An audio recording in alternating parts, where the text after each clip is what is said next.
Hello मेरी YouTube family, नमस्ते, राधे राधे। छोटों को प्यार और बड़ों को चरण वंदना। तो मैं सुशीला शाम आज लेकर आई हूँ एक बहुत ही प्यारा सा इंडोर प्लांट। तो सबसे पहले हम बात करते हैं ये कौन सा प्लांट है। इस पौधे का नाम है एरिका पाम।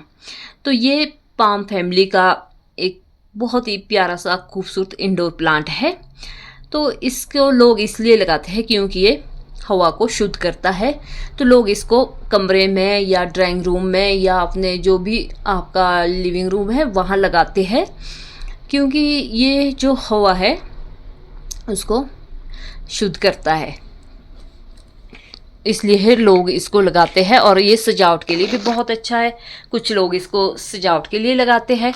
तो मैं इस पौधे को लेकर आई थी लास्ट ईयर, तब ये बिल्कुल ऐसा ही था, सूखा हुआ जैसा छोटा सा, बट इस साल काफ़ी बड़ा हो गया है। तो आप देख सकते हैं कि ये मेरा जो पाम है बहुत बड़ा हो गया है, एरिका पाम।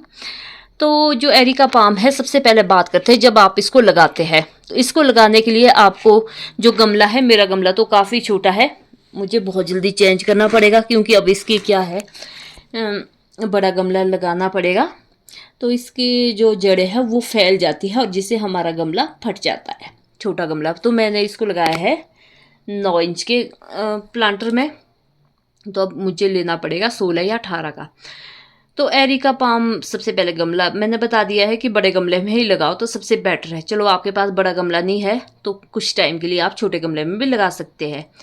और इसमें जो मिट्टी है, अब बात करते हैं इसकी जो मिट्टी है, जो इसकी सॉइल है, तो वो ऐसी बुरबुरी होनी चाहिए। देखो आप देख सकते हो कि बुरबुरी मिट्टी, अगर इसकी चिकनी मिट्टी होती है तो ये पाम ट्री कभी कामयाब नहीं होता है। कोई भी पौधा है उसके लिए बुरबुरी ही मिट्टी होनी चाहिए।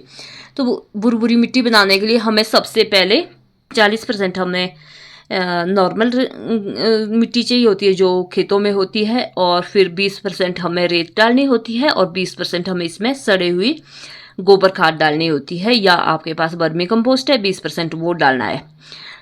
तो मेरा कहने का मतलब है, अगर आप चार भाग मिट्टी का डालोगे तो दो भाग आपको गोबर और रेत का डालना होता है, तब बहुत बुरबुरी मिट्टी बनती है। और साथ में इसके लिए बहुत ही ज़्यादा अच्छी भी होती है इसके ग्रोथ के लिए।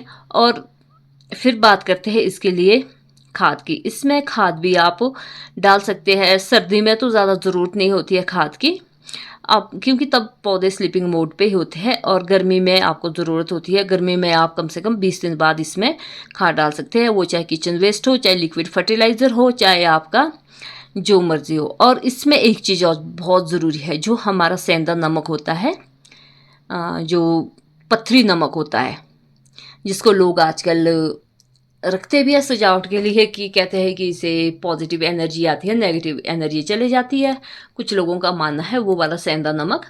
तो रिवर रॉक भी बोलते हैं। आप उसको पानी में घोल के इसमें डाल सकते हैं। क्योंकि पानी में घोल के इसलिए डाल सकते हैं, जैसे आप देखते हैं कि जो नारियल के पौधे होते हैं ये उसी फैमिली का है, तो उसी तरह का ये भी एक प्लांट है, उसी फैमिली का है। तो समुंदर के खारे पानी में वो बहुत अच्छे से ग्रो होते हैं। तो आप इसमें भी नमक डाल सकते हैं, क्योंकि जब समुंदर का जो नमकीन पानी है उसमें बहुत अच्छे से उसमें ग्रोथ आती है। तो आप भी इसमें जो सेंधा नमक है, रिवर रॉक है, आप इसमें उसका लिक्विड घोल करके, मतलब उसका पानी डाल सकते हैं, उससे भी बहुत अच्छी ग्रोथ होती है, क्योंकि मैं तो डालती रहती हूँ। और इसमें नंबर 3 इसमें ये है कि आपको सबसे ज़रूरी काम करना है कि इसको ऐसी जगह पे रखना है जहाँ पे डार्कनेस ना हो, जहाँ पे अंधेरा ना हो, और थोड़ी सी हल्की सी सनलाइट पड़े।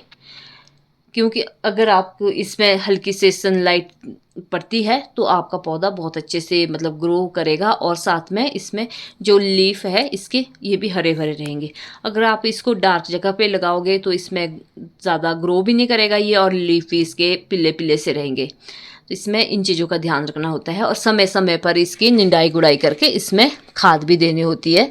और जो मैंने आपको बताया है, जैसे कि रिवर रॉक रॉक का वो जो पत्थरी नमक का घोल होता है वो भी देना है। और बाकी इसमें जो आप और पौधों में डालते हैं, नॉर्मल जो पौधे होते हैं उनमें भी जो आप खाद डालते हैं, सड़ी गली खाद या वर्मी कंपोस्ट या किचन वेस्ट या आप लिक्विड कोई फर्टिलाइज़र बनाते हैं तो आप इसमें डालिए, तो आपका पौधा बहुत अच्छे से ग्रो होगा।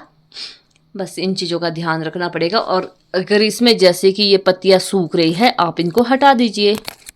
जैसे इस तरह से आप हटाते रहिए इनको।